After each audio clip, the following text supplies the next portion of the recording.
Hello friends. पिछले कुछ video से हम आपके साथ डीएनए से संबंधित जानकारी डिस्कस कर रहे हैं। उसी क्रम में एक और टॉपिक आज डीएनए से रिलेटेड आपके साथ डिस्कस करेंगे और वो टॉपिक है DNA damage and repair. DNA replication हम आपको बता चुके हैं। डीएनए रेप्लिकेशन की प्रोसेस क्या होती है, एंजाइम्स उसमें कौन कौन से इन्वॉल्व होते हैं, कितने प्रकार का होता है, ये सब बातें हम डिस्कस कर चुके हैं। तो डीएनए रेप्लिकेशन के ही दौरान कभी कभी जो डीएनए है वो प्रॉपर नहीं बन पाता और उसमें कुछ डैमेजेस आ जाते हैं और उस डैमेजेस को रिपेयर भी डीएनए किस प्रकार से करता है, तो ये सब आज इस वीडियो में हम आपके साथ डिस्कस करते हैं। तो आइए शुरू करते हैं आज का topic DNA damage and repair. जैसा कि आपको पता है, डीएनए एक स्थायी और बहुमुखी अणु होता है। बहुमुखी से मतलब ये कई प्रकार के कार्य संपन्न करता है। यद्यपि कभी कभी इसमें डैमेज हो जाते हैं, फिर भी यह आनुवंशिक सूचनाओं को बनाए रखता है। डीएनए में किसी भी डैमेज को ठीक करने के लिए इसमें एक प्रॉपर रिपेयरिंग मैकेनिज्म पाई जाती है। डीएनए डैमेज के जो सामान्य स्रोत हैं उनमें बेसिकली रेप्लिकेशन में अशुद्धता या कुछ रासायनिक परिवर्तनों का हो जाना है। रेप्लिकेशन के दौरान यदि उसमें कोई प्रॉब्लम आ जाए या फिर कुछ केमिकल चेंजेज हो जाएं तो इससे क्या है कि डीएनए डैमेज हो जाता है। रेप्लिकेशन में जो प्रॉब्लम्स होती है वो प्राय गलत बेस पेयर्स में पेयरिंग हो जाने से होती है। अगर गलत बेस पेयर आपस में पेयर कर लें तो उससे क्या है कि डीएनए में डैमेज हो जाता है। बेसिकली जो डैमेज के कुछ कारण हैं उनमें स्पष्टली आप देख पाएंगे एल्काइलेशन, ऑक्सीडेशन और मिथाइलेशन। इससे क्या है, ये क्षारकों को डैमेज करते हैं। ये तीनों प्रोसेस जो होती हैं वो बेसिकली डीएनए के जो नाइट्रोजनस बेसिस होते हैं उनको डैमेज करते हैं, जबकि एक्सरेज, गामा रेज ये जो हैं वो डीएनए के सिंगल या डबल स्ट्रैंड को तोड़कर डीएनए को डैमेज करते हैं। क्षारकों का जो सीक्वेंस है, क्षारकों का जो अनुक्रम पाया जाता है उसमें हुआ चेंज यदि रेप्लिकेट होकर अगली पीढ़ी में जाता है तो यह स्थायी होकर उत्परिवर्तन का कारण भी बनता है। उत्परिवर्तन भी आवश्यक है क्योंकि ये उद्विकास में यानी इवोल्यूशन में सहायक होते हैं। बिना उद्विकास के नई जातियों की उत्पत्ति संभव नहीं है, इसीलिए उत्परिवर्तन और रिपेयर में संतुलन बनाए रखना आवश्यक होता है। तो उत्परिवर्तन और रिपेयर सिस्टम इसमें बैलेंस बना होना जरूरी होता है।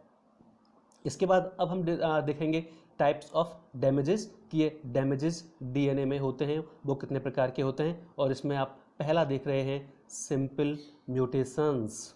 सिंपल म्यूटेशंस बेसिकली जो बेस पेयर्स हैं उसमें एक के स्थान पर दूसरा आ जाने से होता है। जो नाइट्रोजनस बेस होते हैं यदि उसमें एक के स्थान पर दूसरा बेस आ जाता है तो उससे जो उत्परिवर्तन होते हैं वो सिंपल म्यूटेशंस के अंतर्गत आते हैं। और ये बेसिकली दो प्रकार के हो सकते हैं, एक को कहते हैं ट्रांजिशन तो दूसरे को कहा जाता है ट्रांसवर्जन। यदि प्यूरिन के स्थान पर दूसरा प्यूरिन और पायरिमिडिन के स्थान पर दूसरा पायरिमिडिन आ जाए तो इस प्रकार से जो उत्परिवर्तन होगा उससे ट्रांजिशन कहा जाता है। लेकिन यदि प्यूरिन क्षारक को रिप्लेस करे कोई पिरिमिडिन क्षारक और पायरिमिडिन क्षारक को रिप्लेस कर दे कोई प्यूरिन क्षारक तो इस प्रकार से जो म्यूटेशन होगा उसे ट्रांसवर्जन कहा जाता है। दोनों को आप डायग्राम में नीचे देख पा रहे हैं कि किस प्रकार से ट्रांजिशन होता है और किस प्रकार से ट्रांसवर्जन होता है। तो इस प्रकार से यदि नाइट्रोजनस क्षारक एक दूसरे को रिप्लेस कर दें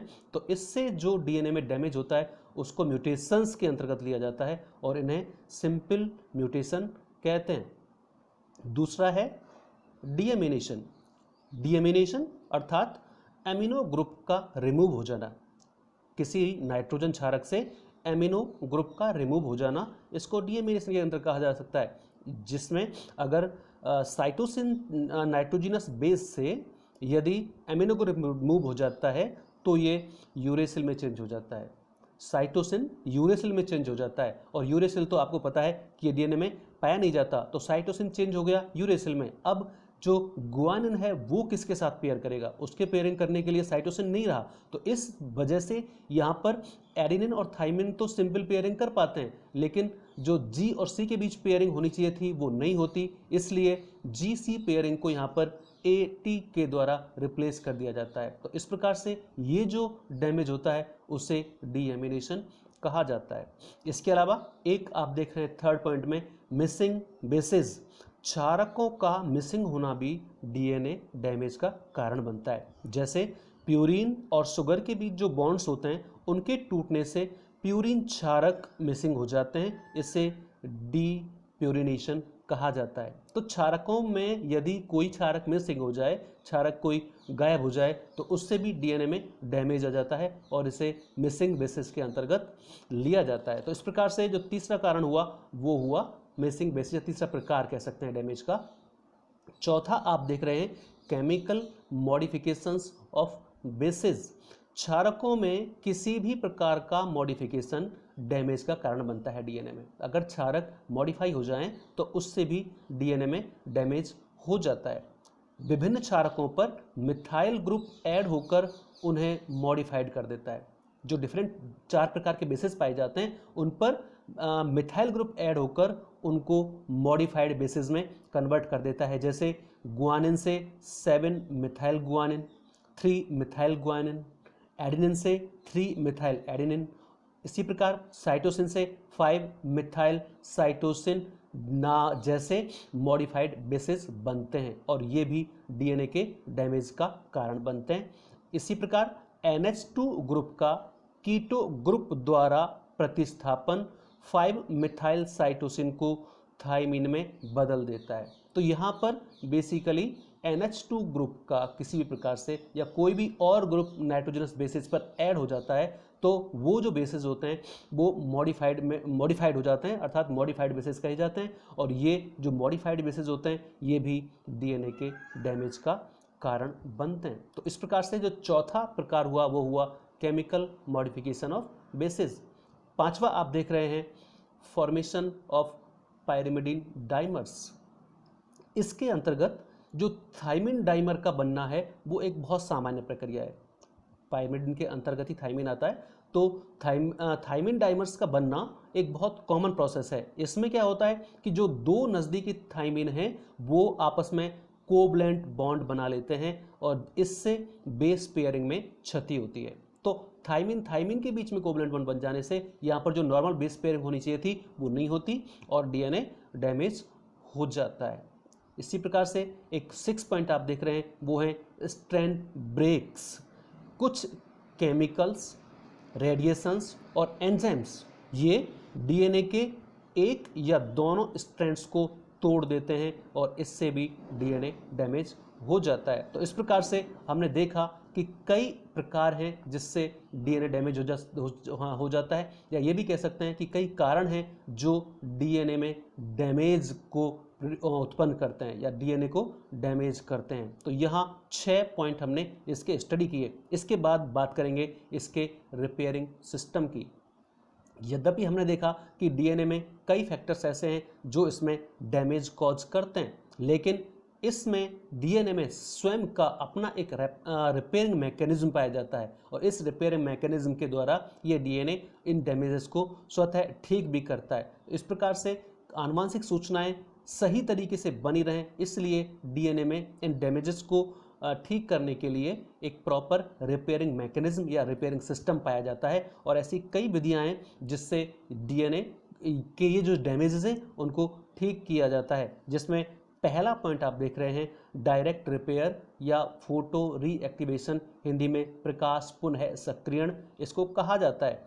इस रिपेयरिंग मैकेनिज्म में एक प्रकाश आधारित एंजाइम भाग लेता है जिसे डीएनए फोटोलाइज कहते हैं। ऐसा एंजाइम जो फोटो डिपेंडेंट होता है, प्रकाश आधारित होता है, इसे डीएनए फोटोलाइज एंजाइम कहते हैं। और ये जो एंजाइम है वो प्राय सभी कोशिकाओं में पाया जाता है, चाहे वो प्रोकैरियोट बैक्टीरिया हो या फिर कोई यूकैरियोट एनिमल हो, सब में प्राय ये एंजाइम पाया जाता है। ये एंजाइम जो होता है वो थाइमिन डाइमर के CC बॉन्ड को तोड़कर उसे मोनोमर में बदल देता है। जो डाइमर बनने की वजह से डीएनए डैमेज होता है उस डैमेज को ठीक करने में ये मैकेनिज्म काम आती है, जिससे डायरेक्ट रिपेयर या फोटो रीएक्टिवेशन कहा जाता है। दूसरा आप देख रहे हैं एक्सिन रिपेयर। कर्तन सुधार भी कहते हैं इसको हिंदी में। ये जो मैकेनिज्म है इसमें बेसिकली 3 स्टेप होते हैं। इसमें 3 स्टेप आप देख रहे हैं फर्स्ट पॉइंट में, ये 3 स्टेप हैं, इंसिजन, एक्सीजन और सिंथेसिस। फर्स्ट स्टेप जो होता है, इस इंसिजन के अंतर्गत इसमें एंडोन्यूक्लियेज एंजाइम आपको यहाँ पर ध्यान रखना है। इस स्टेप के अंतर्गत एंडोन्यूक्लियेज एंजाइम डैमेज पोर्शन को दोनों ओर से कट कर देता है। डीएनए का वो पोर्शन जो डैमेज है उसको दोनों एंड से कट कर देता है एंडोन्यूक्लियस एंजाइम। दूसरे स्टेप के अंतर्गत जो एक्सीजन लिखा हुआ है उसमें एक्सोन्यूक्लियस एंजाइम इस कट किए गए पोर्शन को रिमूव कर देता है। अब रिमूव हुई जगह वेकेंट है, उस जगह पर नया डीएनए बनना जरूरी है। नए डीएनए का उतना ही सेगमेंट बनना जरूरी है जितना रिमूव किया गया है। तो यहाँ पर जो डीएनए पॉलीमरेज एंजाइम होता है वो नए डीएनए स्ट्रैंड को सिंथेसाइज कर देता है और अब इस नए बने डीएनए स्ट्रैंड को डीएनए लाइगेज नामक एंजाइम द्वारा जोड़कर एक कंप्लीट स्ट्रैंड का निर्माण कर दिया जाता है। इसलिए इस मैकेनिज्म के द्वारा डीएनए की रिपेयरिंग की जाती है। इसे आप डायग्राम में बहुत स्पष्ट रूप से देख सकते हैं। ये डायग्राम आपको यहाँ पर नजर आ रहा है। 3 जो 4 आपको डायग्राम स्पष्ट नजर आ रहे हैं, उन डायग्राम्स में आप देखिए। पहले में आप देख रहे हैं कि एक हिस्सा ऐसा है जो गलत तरीके से बना हुआ है, वो प्रॉपर फॉर्म हो नहीं पाया है। इसमें ऊपर का हिस्सा एक गलत हिस्सा है जो कि डैमेज हिस्सा कहा जा सकता है। अगले दूसरे डायग्राम में आप देख रहे हैं उस ऊपर वाले स्टैंड में जो डैमेज स्टैंड था उसमें एक कट लगा हुआ है और उस कट से वो हिस्सा अलग हो गया। अगले में आप देख रहे हैं कि ये कट किसने लगाया था, एंडोन्यूक्लियस ने। इसके बाद वो जो डैमेज हिस्सा था उसको रिमूव कर दिया जाता है और रिमूव किसने किया, एक्सोन्यूक्लियस एंजाइम ने। और इसके बाद वहाँ पर एक नया स्ट्रैंड सिंथेसिस हुआ डीएनए पॉलीमरेज के द्वारा और फिर उस स्ट्रैंड को जोड़ दिया गया लाइगेज द्वारा। इस प्रकार से ये जो डैमेज होता है उसको इस विधि से रिपेयर किया जाता है। इसके बाद एक आप देख रहे हैं मिसमैच बेस पेयर्स। ये भी एक कॉमन कॉज होता है डीएनए डैमेज का कि जो गलत प्रकार के क्षारक हैं वो एक दूसरे के साथ पेयरिंग कर लेते हैं। कभी कभी क्या होता है कि रेप्लिकेशन के दौरान गलत बेस पेयर बन जाते हैं, जैसे जी के साथ टी और सी के साथ ए। ये नॉर्मल नहीं है, ये एबनॉर्मल पेयरिंग है। इससे भी क्या है, डीएनए में डैमेज आता है। ये जो मिसमैच पेयर होते हैं वो सामान्यतः जो डॉटर स्ट्रैंड, नया बनने वाला स्ट्रैंड होता है, उस पर ही बनते हैं। इनको पहचानने के लिए जो टेम्पलेट स्ट्रैंड होता है उसके एडेनिन बेसिस को मिथाइल ग्रुप से लेबल या मार्क कर दिया जाता है। इस प्रकार जो नया बना डीएनए हेलिक्स है वो हेमी मिथाइलेटेड होता है। तो इस प्रकार से जो डॉटर स्ट्रैंड बना उससे रॉन्ग बेस पेयर्स को हटाकर ये मैकेनिज्म जो होती है वो प्रक्रिया पूरी की जाती है, क्योंकि यहाँ हमें पता चल जाता है कि कौन सा ऐसा जगह थी जहाँ पर मिस मैच बेस पेयर बने थे। अब उसको पहले पहचाना जाता है और फिर उसको वहाँ से रिमूव कर दिया जाता है। तो इस प्रकार से मिस मैच बेस पेयर्स को रिपेयर किया जाता है इस विधि से। इसके अलावा एक पॉइंट आप देख रहे हैं रिकॉम्बिनेशन रिपेयर और रिट्राइवल सिस्टम। एक हमने डीएनए का कॉज देखा था डाइमर्स का बनना, डैमेज डीएनए में डैमेज का कॉज था डाइमर्स का बनना।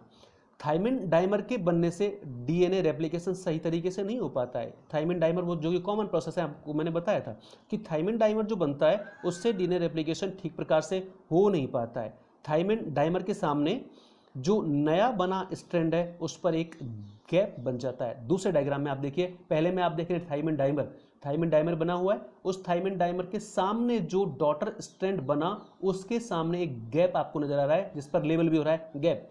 तो इस थाइमिन डाइमर के सामने जो डॉटर स्ट्रैंड बनता है उस पर क्या बन जाता है, एक गैप बन जाता है। इस गैप को रिपेयर करने में जो मैकेनिज्म काम आती है उसी को कहा जाता है रिकॉम्बिनेशन रिपेयर मैकेनिज्म। इस प्रकार से यहाँ पर इस गैप को फिल करके इस स्ट्रैंड को ठीक किया जाता है या उसका रिपेयरिंग किया जाता है और ये फिर पूरी तरह से एक नॉर्मल स्ट्रैंड की तरह बिहेव करता है। तो ये चौथा एक पॉइंट हुआ इसका, रिकॉम्बिनेशन रिपेयर या रिट्राइवल सिस्टम। और अंत में एक पॉइंट है आपका SOS रिपेयरिंग मैकेनिज्म। कभी कभी क्या होता है कि रेप्लिकेटिंग मशीनरी जो होती है वो डैमेज पोर्शन को रिपेयर नहीं कर पाती और उसको बाईपास कर जाती है, यानी रिपेयर ना करके उसको छोड़ के आगे बढ़ जाता है सिस्टम, इस प्रकार से उसको बाईपास कर जाती है।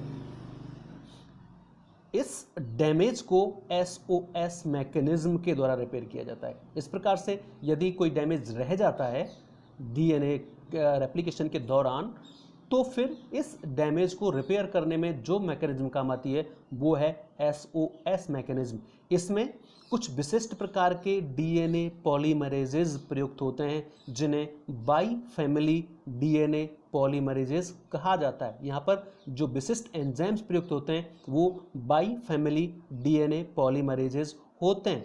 ये डैमेज वाले स्थल पर सीधे ही DNA का निर्माण कर देते हैं। जो डैमेज साइट थी उस पर डायरेक्ट ही DNA को सिंथेसिस करके उस डैमेज को ठीक कर देते हैं। तो इस प्रकार से इस रिपेयरिंग सिस्टम द्वारा उस स्थिति में रिपेयरिंग संपन्न की जाती है जब नॉर्मल रेप्लिकेटिंग मशीनरी उस डैमेज हिस्से को बाईपास कर जाती है और ठीक करने में असमर्थ होती है, तो फिर ये फाइनली उसको ठीक करता है। और यहाँ जो विशिष्ट एंजाइम्स काम आते हैं वो हैं बाई फैमिली वाले। तो इस प्रकार से DNA में कई सारे कारण होते हैं डैमेज होने के, और उसी प्रकार से उन कारणों के अनुरूप ही यहाँ पर मैकेनिज्म सिस्टम पाए जाते हैं जिससे DNA के जो डैमेज हुए पोर्शंस हैं वो ठीक हो जाते हैं और DNA नॉर्मल फंक्शंस जो उसे परफॉर्म करने होते हैं वो कर पाता है। तो इस प्रकार से इस वीडियो में हमने बेसिकली 2 इंपॉर्टेंट पॉइंट्स डिस्कस किए हैं कि DNA में डैमेज किन कारणों से होते हैं, या कह सकते हैं DNA डैमेज कितने प्रकार का होता है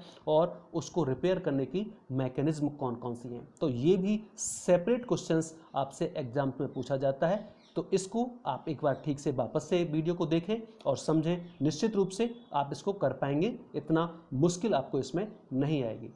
थैंक यू।